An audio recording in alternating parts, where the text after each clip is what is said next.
Water fount design వచ్చేసి మనకి pure antique అంటే 92.5 సిల్వర్తో వచ్చిన ఈ డిజైన్ అయితే అండి మనకి 5 కేజీల 375 గ్రాముల్లో వచ్చేసింది.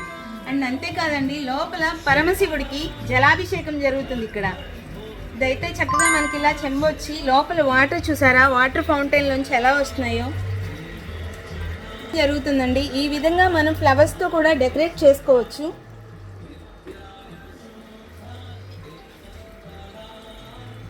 వర్క్ కానీ డిజైన్ కానీ మీరు చూసినట్లయితే మనకి ఇక్కడ పీకాక్తో స్టార్ట్ అయ్యి అండ్ ఇలా డిజైన్ చూడండి, మనకి ఇక్కడ ప్యారెట్ వస్తుంది అండ్ లీఫ్ డిజైన్తో చాలా యూనిక్ కలెక్షన్ అండి ఇదైతే.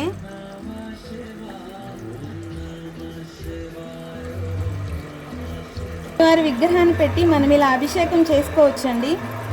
అండ్ అంతేకాదు ఇక్కడ వచ్చేసరికి లోటస్లో వచ్చాయి చూడండి సైడ్స్ మనకి.